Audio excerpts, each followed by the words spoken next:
바로 조국 대표야말로 불과 몇 년 전에 TV조선 조중동 마녀사냥 같은 보도로 가장 큰 정치적 고초를 당하신 분이잖아요. 장본인이신데 근데 본인의 정치적 유불리에 따라서 야 이번엔 김용남 공격할 수 있는 찬스다. TV조선 보도 활용하자.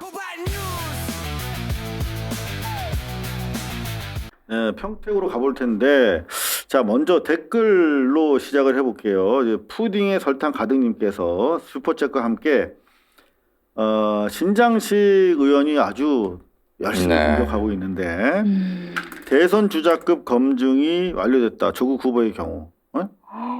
조국 후보에 대해서 누가 뭘 검증했죠? 아니, 신장식 의원의 주장이래요. 아. 반대로 이제 푸딩의 설탕 가득님의 생각인데 김영남 의원이야말로 지금 대선 주자급으로 클리어 검증을 받고 있는 것 같다. 이렇게 얘기를 하고 있는데 자, 그 검증의 가장 핵심 포인트를 취재를 하셨어요. 네, 일단 차명 대부업 이런 논란이 있었던 거잖아요. 일단 제가 좀 질문을 먼저 드릴게요. 네. 그러면. 자, 지금 대부업체를 운영했다고 하는데 우리 대부업체 어떤 성격의 대부업체였던 거예요, 이게?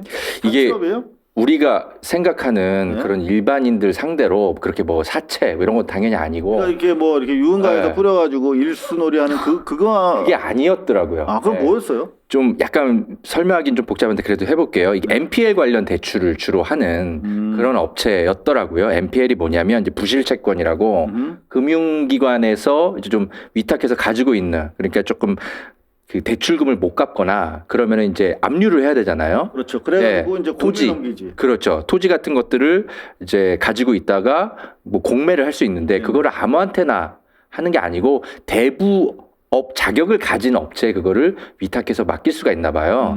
그래서 그런 거를 이제 하는 업체가 바로 이 김용남 동생이 처음에 이제 차렸던 대부 업체이고. 소위 말하는 B2C가 아니라 B2B 같은 느낌의 그렇습니다. 네. 그래서 그 무수익 여신이라고 그러니까 안 팔리는 거 그런 것들을 은행에서 계속 갖고만 있어봤자 불량 채권들. 그렇습니다. 불량 채권. 그럼 경제에 하나도 도움이 안 되잖아요. 그냥 갖고만 있으면. 어쨌든 그거를 또 팔아가지고 또 경제에 또 선순환이 되도록 해야 되는데 그걸 또 은행이 할 수도 없고 하니까 그런 것들 이제 대부업체에 맡기는 우리가 알고 건데. 있던 거랑 다르네. 그럼 네. 그 대부업체는 사가지고 혹시 이 중에 뭐가 잘 되면 그렇죠. 그 손해도 그러니까 발충하고 우리가 알고 있는 그런 네. 이재명 옛날 그 지사 네. 시절에 싸웠던 그런 아주 그 소위 말하는 고리 사채업자 그런 것도 아니고. 그게 아니었네. 근데 그런 식으로 워딩으로 공격했잖아. 그렇죠. 고리 그래서 사채업자라고. 뭐 약간의 이제 이자율이 연 27%인가 뭐 그랬던 것 같은데 근데 그거는 법정 최고 이자율이 27.9%인가 법정이자 이내로 가는 지키는 거죠. 근데 이거는 제가 이제 취재를 해보니까 이게 무수익 여신, 그러니까 부실 어떤 이제 재산을 가지고 그걸 이제 은행이 맡긴 거 가지고 이제 담보 대출을 하는 건데 사실상 담보에 좀 효력이 좀 없는 그러니까 부실 담보를 가지고 돈을 빌려주는 거잖아요. 그렇기 때문에 당연히 최고 이자율을 받을 수밖에 없는 대부업이고 그리고 일반 서민을 상대로 그렇게 막 그렇게 하는 대부업체도 아니었더라. 그런데 자 그런 어찌됐든 간에 저희가 알고 있던 그런 어쨌든 소위 말하는 사채 그건 아니네. 그런 것도 아니고 그런데 그 법인을 인수하게 된 것도 그걸 아예 하려고 한 게 아니라 이런가요? 동생이 이제 처음에는 하려고 차렸던 업체죠. 농업법인에 인수하는 과정에서 따라온 거다. 그렇죠. 원래는 이제 농업법인을 가지고 농업법인 안에 이제 자회사가 있었는데 거기서 이제 동생이 그런 대부업 같은 걸 좀 하려고 했었던 것 같아요. 근데 하다 보니까 잘 안 된 거예요.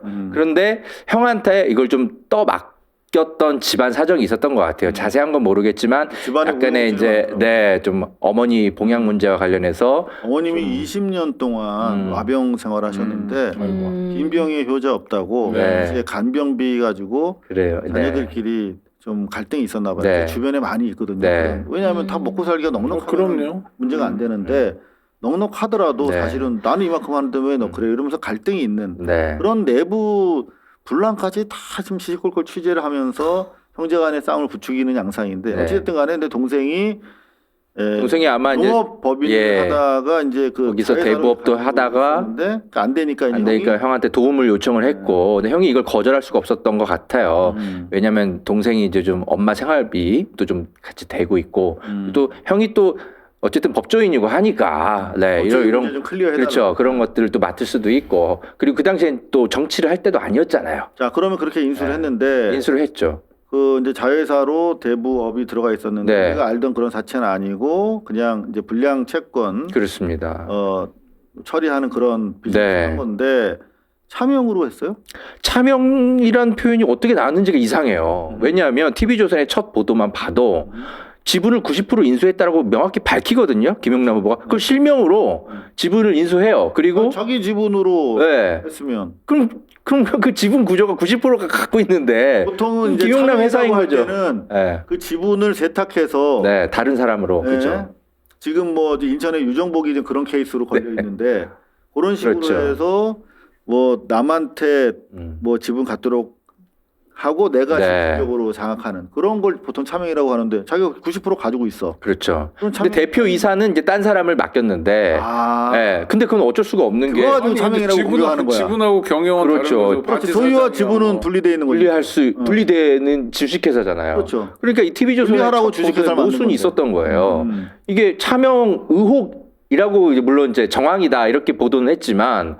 근데 이 기사 내용 TV조선 딱 봐도 90%를 지분을 실명으로 인수했고 선관위에 재산 신고도 정확하게 이번에 하면서 후보 출마했는데 이게 어떻게 차명이냐? 사장을 전문 경영인 자기와 동생도 같이 하는 그렇죠. 그 관계자를 시켰다는 이유로 이제 차명 의혹을 제기하는데 그거는 실제로 차명이라는 이름으로 의혹을 달아도 그거는 면책이 되게 어려울 거예요. 이제부터는 그저 사실은 그게 그렇게 하면 안 된다라고 얘기하더라고요. 왜냐하면 본인이 이렇게 다 밝혔기 때문에 김용남이. 차명이라고 하면 그거는 법적인 책임져야 될 가능성이 높아요. 그래서 이 국민의힘 출신인 그 김경률 회계사 있잖아요. 네. 김경률 회계사도 어젠가 어디 방송에 나와가지고 이건 자기가 봐도 차명 지분 구조로 보기는 어렵다. 우리가 통상 얘기하는. 왜냐하면 90%의 지분을 김용남 후보가 가지고 있었기 때문에 통상에 우리가 말하는 차명 뭐 소유 무슨 업체 이렇게 얘기하기는 곤란하다고 김경률 회계사도 그렇게 얘기하더라고요. 자, 제가 전반적으로 지금 뭐 쭉 내용을 듣고 있는데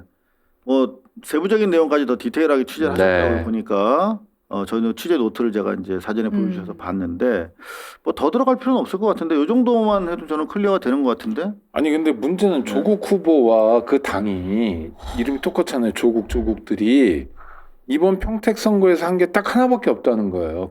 김용남 후보에 대한 네거티브만 했잖아요. 그러니까 하는 일, 할 줄 아는 일, 하고 있는 일이 다 네거티브밖에 없어요.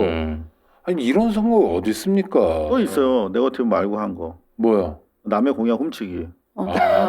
그거 어제. 문재현 어제 대표 말씀 들어보니까 되게 황당하겠더라고. 지금 뭐 지역민들 다 그 서명 받아가지고 역사 지어야 된다라고 해서 진행을 하고 있는데 청와대한테도 보고하고 근데 그거를 자기들이 해가지고 다른 당에서 따라하고 있다는 취지로 또 누군가가 얘기를 하셨던데 그러면 안 되죠. 가로채는 거 제일 싫어하는데. 신장식 의원이 선대위원장이거든요. 지금 조국당에. 근데 너무 말실수가 많아요. 이번에도 뭐 김용남 후보에 대해서 뭐 밤에는 사채업을 하고 낮에는 뭐 후보를 띄운 거냐 이렇게 국회에서 기자회견을 열었거든요. 근데 지금 아까 말씀드렸듯이 사채 아니거든요. 사채업도 아니고 불법도 아니고 차명도 아니었고 그냥 이제 대부업을 이제 동생이 떠맡겼는데 사실상 그 대부업체도 잘 안 된 거예요. 그래가지고 배당금도 이제 공개했지만 그 계좌에 하나도 들어가지 않았던 것이 이제 확인도 되고 그렇기 때문에 적어도 신장식 의원의 그 발언 정도는 도의적으로 신장식 의원이 잘 모르고 얘기했다라고 사과하는 게 맞지 않나. 근데 도의적인 거 넘어서 법적인 책임을 지실 수도 있을 것 같은데 빨리 좀 정리를 하시는 게 좋을 것 같고 더 감정 격화되기 전에 지금 성종성님께서 전직 은행원이시라는데 대부업 같은 경우에 이제 소비자 금융단에서 이자 또는 부실채권으로 발생이 되는 거기 때문에 좀 어려운 말씀하고 계십니다. 원금의 일부를 받고 정리하는 거래요. 원금 100% 못 받고 부실나는 채권이 다수기 때문에 그러니까 결국은 그러니까 일반 그 소위 말하는 채권 정리하는 과정에 필요한 메커니즘에서 개입해가지고 수수료를 먹는 일종의 금융 비즈니스인데 잘못 알려져 있다. 그리고 조국혁신당 경우에 경영과 소유 개념을 구분해서 비판해야 되지 않을까 이렇게 점잖게 슈퍼챗과 함께 좋은 전문적인 소개를 받겠습니다. 감사드립니다. 그래서 녹취록 얘기만 하나만 딱 드리면 여기 보면 뭐 TV조선이 공개한 녹취록이 있잖아요. 야 내가 뭐 정치도 해야 되는데 어쩌고저쩌고 얘기를 해요 동생한테. 동생이 이제 그렇게 얘기하는 게 내가 정치를 해야 되니까 네 이름으로 하자. 뭐 이렇게 해석되는 것처럼 그 말은 보도했잖아요. 참여 의혹 제기에 그게 아니라 야, 난 앞으로 정치해야 될 사람인데 네 회사를 내가 어떻게 맡냐. 그건 좀 어려울 것 같다. 아무리 동생이 딱 하더라도 형편이 그렇죠. 네, 그게 2018년에 그 대화로 해석이 됩니다. 지금 이제 여러 취재를 해보니까. 근데 요거를 TV조선이 비틀어가지고 야, 나 정치해야 되니까 대부업 좀 해야 되겠는데 네 이름으로 해. 마치 김용남 후보가 제안한 것처럼 동생에게. 그렇게 왜곡 보도가 처음으로 시작됐고 그 프레임으로 그대로 조국 혁신당이 따라온 거예요. 그 순서가 네. 그게 동생에서 그 김용범 후보로 온 거지. 김용범 후보에서 동생한테 간 게 아님에도 불구하고 네. 영상을 거꾸로 돌려가지고 마치 범죄가 일어난 것처럼 전형적인 사실 네. 프레임 조작인데. 질문. TV조선은 조국하고는 가까이 하기에 먼 당신인 것 같은데. 아니 근데 그렇지 않아요. 의외로 인데 조선에서 많이 빨아줬어요. 그러니까 인데 요번에 왜 이렇게 끈끈한 연대를 보여줘요? 유시민 씨가 그래서 얘기했잖아요. 레고시들이 띄워주는 데는 다 이유가 있다고. 자기 전당대회에서 집안 싸움 나라라고 지금 부추기고 있는 게 TV조선의 이 정치 브로커 같은 지금 이 보도 전략이 아닌가 나가지고 싶습니다. 국회의원을 만들어 놓으면 차기 전당대회 이제 집안 싸움 나고 당이 막 쪼개질 수도 있고 그럼 차기 총선에 난리가 뭐 이렇게 어쨌든 부정적인 효과를 줄 수 있겠죠. TV조선이 노리는 건 그런 게 아닌가 싶습니다. 아니 그냥 혹시 더 취재된 내용 더 있나요? 더 많지만 네, 시간 관계상 이 정도. 네. 확실히 아무튼 더 추가로 뭔가가 나오지 않는 이상 현재 상태로는 김용남 후보의 모든 설명이 맞는 것 같고요. 다만 저는 이건 평가의 영역인 것 같습니다. 뭐 불법이니까 불법 사채업을 했다는 등 불법 뭐 대부업 뭐 이러니까 후보 뭐 용단하라 뭐 이런 얘기 했잖아요. 네네. 그거는 진짜 너무 나간 것 같고 다만 아무리 동생이 뭐 이런 것들을 맡기더라도 그래도 대부업인데 뭐 일반인의 인식 뭐 이런 거는 너무 좀 했던 거 아니에요. 또 이렇게 평가를 할 수 있는 국민도 있을 수는 있어요. 그래서 이건 평가의 문제인 것 같고 다만 제가 취재하면서 들었던 생각은 이 당시에 김용남 후보는 정치인이 아니었어요. 정치권을 사실상 떠나 있다시피 했고 특히 박근혜 정권 때 뭐 다른 어떤 사건이 있어가지고 되게 찍혀가지고 좀 와신상담하던 때였고 그러니까 박근혜 정권에서 또 미운털이 많이 네, 좀 복잡한 그런 사건이 있었습니다. 그래서 그런 시기였다. 2018년에서 2020년 그 사이는. 그렇기 때문에 지금 현재의 기준으로 내가 6, 7년 뒤에 뭐 어딘가 국회의원 다시 출마해야 되는데 대부업을 근데 몰래는 하고 싶고 이런 사건은 아니었다. 이건 TV조선이 만들어낸 프로그램 속에서 좀 많이도 노란한 게 아닌가 싶습니다. 이재명 대통령도 형님 때문에 굉장히 고생 많이 했잖아요. 네. 저는 하여튼 선거에서 자기가 당선되는 게 아무리 중요하더라도 남의 집안일 가지고 후배 파가지고 네거티브는 좀 안 했으면 좋겠어요. 지킬 건 지키고 그 다음에 나중에 뭐 합당한다며요. 나중에 함께한다며요. 이렇게 상처를 주면 어떻게 함께할 수 있습니까? 그리고 더군다나 이게 조국당이기 때문에 더 민주당원들 입장에서는 당황스러운 거예요. 뭐냐면 바로 조국 대표야말로 불과 몇 년 전에 TV조선, 조중동 그 계열의 언론사들이 시작한 마녀사냥 같은 보도로 가장 큰 정책 고초를 당하신 분이잖아요. 장본인이신데 근데 본인의 정치적 유불리에 따라서 야 이번에는 김용남 공격할 수 있는 찬스다. TV조선 보도 활용하자. 이렇게 했다라는 게 민주당원들 입장에서는 대단히 당혹스럽지 않을까. 이게 조국의 그 국회의원 자리가 뭐 그렇게 대수라고 네. 지금 이렇게 혈안이 돼가지고 이렇게 구는 거예요. 저는 사실 어제 저희 뉴스 비평 시청하신 분들 많은 분들이 이제 제이컴퍼니 체포 과정의 폭력성을 보시면서 정말 분노를 금치 못하셨는데 이건 혈압 높은 사람 보면 안 되는 거잖아요. 네, 이거는 정말 제이컴퍼니 아이고 저 표정 보세요. 제이컴퍼니. 아유. 진짜. 단지 조국 대표에게 불편한 질문을 던졌다는 이유로 사찰을 당했고 그 사찰 과정에서 이제 현행범으로 112에 임기하기 위해서 멱살을 잡았다는 이유로 조국 경호원 3명한테 사실상 집단 린치를 당하는 걸 현장을 여러분들은 목격을 하셨는데 그리고도 조국 혁신당에서 일방적으로 경찰에 저 사람이 바로 경찰관 폭행범이다라고 이야기를 하고 그걸 그대로 믿고 평택경찰서에서는 체포까지 했어. 그리고 7시간 동안 손목에 수갑 차여진 채로 감금당했고 그거 좀 인권연대에서 문제제기 해주시면 안 돼요? 아니, 이거 해야 됩니다, 진짜. 이분한테 연락해달라고. 이거 경찰 개혁해야 돼요. 제가 연락처를 네네. 드릴 테니까 아니, 수갑을 제가 그 사진을 보니까 수갑을 어디랑 묶어놨더라고요. 여기다가 이렇게 이거 6시간 동안 네. 이렇게 수갑 채우는 거 그럼 요즘에 이럴 가능합니까? 아니 안 돼요. 이러려면 이게 장구 사용 규칙에 이분이 이럴 만큼의 난동을 부려줘야 돼요. 없었어요, 그런 없어요. 거. 전혀 아니, 지금 그러니까- 영상 보시면 아시겠지만 네. 일방적으로 세 사람한테 린치를 당합니다. 아니 그러니까 이거는 경찰 관서일 거 아니에요. 네. 여기가 평택 경찰서 안에 들어와가지고 2단 엽차기를 한 3번쯤 하고 주먹을 막 돌리고 이런 거 있잖아요. 난동. 네. 폭행으로 난동을 벌였을 때 하는 거예요. 왜냐하면 의자까지 들고 난동을 못 부리니까. 근데 이렇게 해가지고 6시간 동안 있었다는 건 전형적인 인권 침해인데요? 이 PD님 이 사진을 좀 공개해 주세요. 지금 보시면 이분은 계속 경찰을 오히려 불러달라고 내가 피해자라고 호소를 하던 분인데 일방적으로 답답하다. 경찰관 3명한테 제압 과정에 린치를 당하고 그냥 졸지에 경찰 폭행범으로 둔갑이 네. 되고 단지 조국혁신당에서 주장하는 것 때문에 그렇게 돼서 이렇게 있었던 분이 저는 오인할 수 있어요. 경찰관도 그 얘기를 들으면 경찰관을 폭행했다면 심각하잖아요. 뭐 공무집행방해, 폭행, 뭐 또 일단 평택 경찰서에 뭐 그럴 출동한 수 경찰관들은 현장을 목격하지 못했습니다. 네네 그럴 수 있어요. 그래서 체포 현행범 현행범이라는 게 범행 직후도 현행범이기 때문에 체포할 수는 있어요. 그래서 데려갔단 말이에요. 관서에 이제 조사를 해야 되는데 이분이 방금 말씀드린 것처럼 관서 안에서 난동 있잖아요. 우리가 보면 난동 뭐 이게 책상을 들고 엎고 뭐 다리로 뭐 기물 파손하고 그렇죠. 사람들을 패고 뭐 아구창 뭐 이런 것들을 막 하고 난 직후예요. 이게 그러지 않았다면 이거는 위법부당한 공권력 남용입니다. 네. 이 맹훈재 현 평택 경찰서장이 윤규근 씨랑 경찰대 국기 동기입니다. 윤규근 씨 기억나시죠? 그 버닝썬 게이트 사건에 그 조국 전 민정수석이랑 같이 일했던. 그래서 윤규근 씨의 윤규근 아직도 경찰에 있잖아요.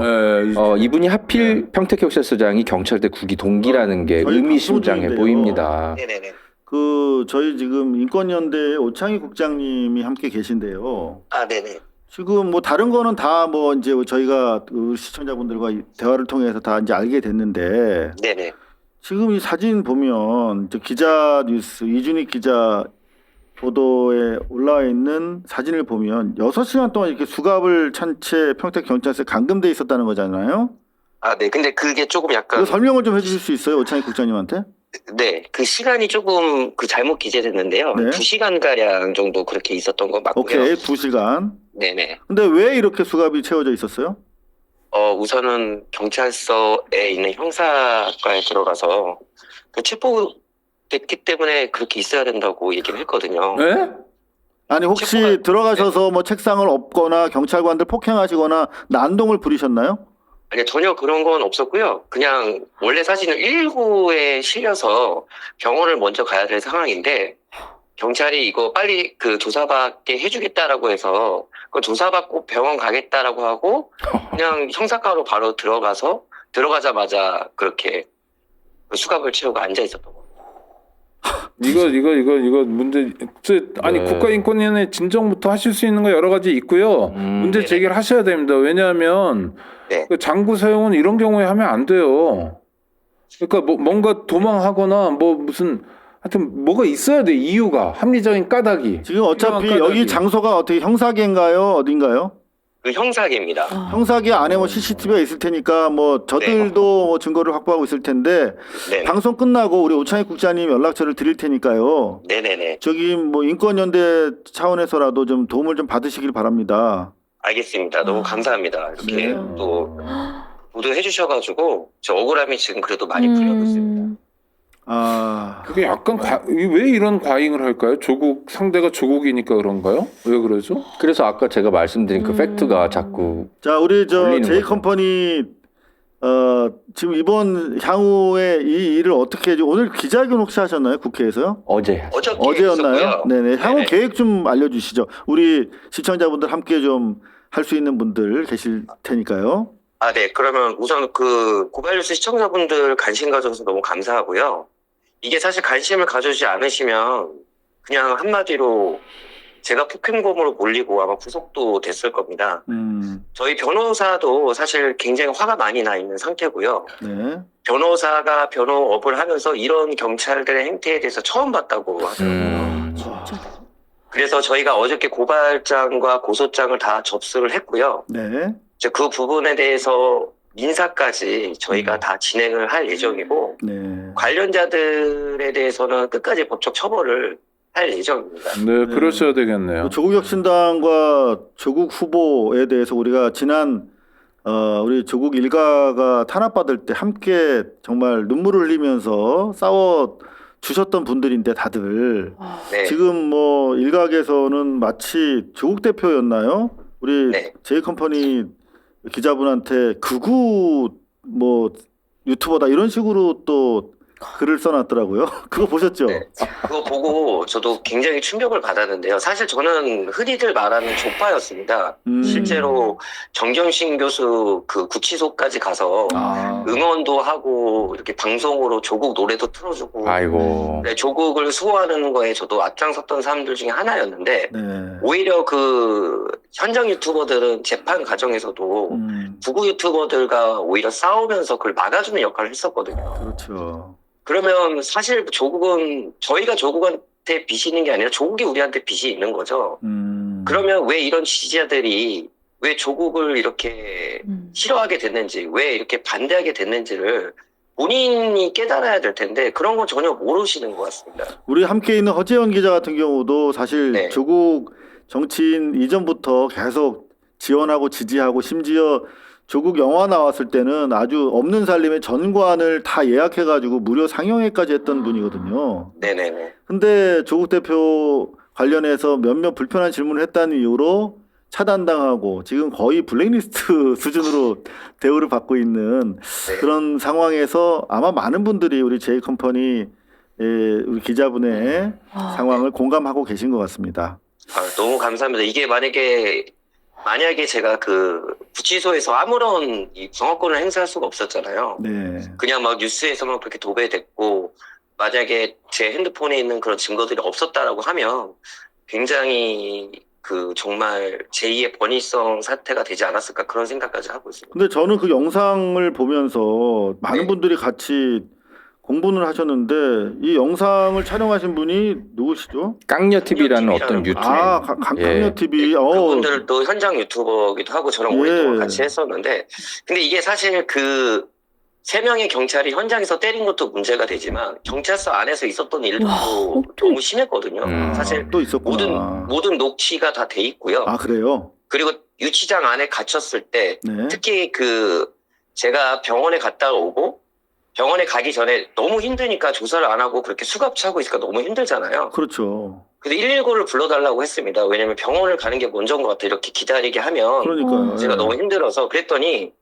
119를 부르는데도 보고를 하면서 119를 부르더라고요. 근데 그리고 나서 갑자기 조사를 시작하겠습니다. 그래서 저는 그러면 그래 조사 빨리 하고 나갈 수 있겠구나 했는데 갑자기 조사를 하겠다 그러면서 유치장으로 저를 끌고 갔습니다.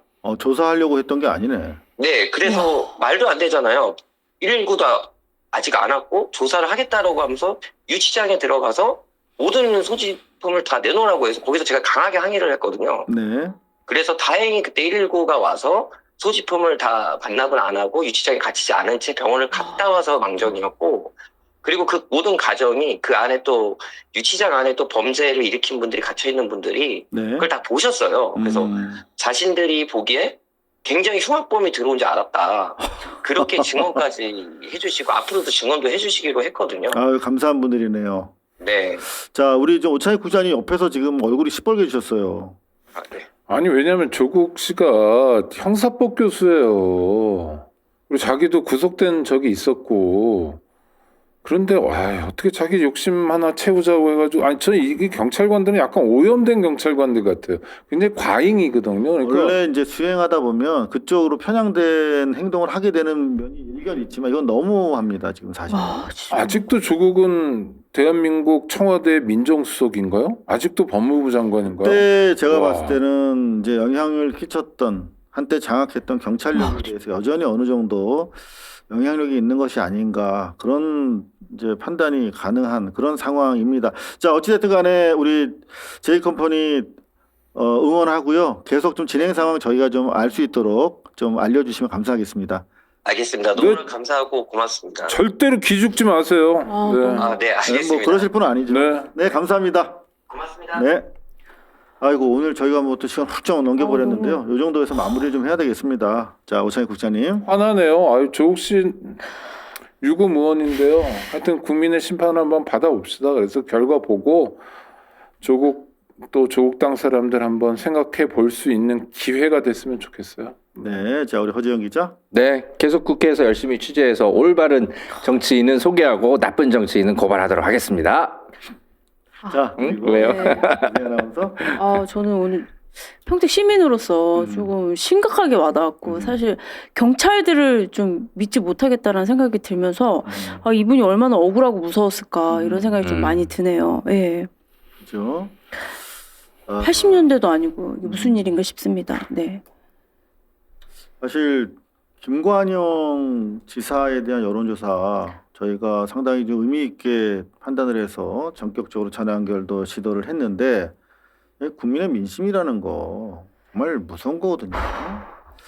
저는 지금 여론조사가 과잉이 돼가지고 제가 봤을 때 전북 같은 경우는 좀 덜 오염된 것 같아. 근데 여러분들 우리 여론조사에 일희일비하지 말고 우리는 역사와 우리 동료 시민 좀 이상한데 우리 국민들만 믿고 가자고요. 제가 재밌는 데이터 하나만 좀 마지막으로 전해드리면서 마무리할까 하는데 지금 요게 여론조사가 좀 이상하다. 우리 생각이랑 다른 것 같다 하는데 우리만 제대로 사실은 정신 차리고 있으면 되거든요. 이게 부산 북구 간만 해도 유권자는 11만 명인데 여론조사를 하도 많이 돌리니까 전국적으로 여태까지 답한 접촉한 분들 52만 명이 넘는다는 거야. 그러니까 유권자 한 사람의 전화를 5통화 받았다는 겁니다. 이 공예네요. 북구 갑 같은 경우. 근데 요거는 이제 공표조사인 경우고 왜 정당이나 후보자 측에서 비공개로 하는 거 있잖아요. 그거 훨씬 많거든요. 네. 그러면 보통 이 북구 갑에 있는 유권자 한 분이 10통화 이상 전화를 받는 거야. 그러면 받는 사람만 받게 돼요. 그리고 조직된 사람만 받게 돼요. 네. 그래서 우리 생각보다 조금 더 왜곡될 수 있는데 여러분들 민심 천심입니다. 믿고 당당하게 우리 투표만 하면 반드시 정의를 구현할 수 있다 하는 생각입니다.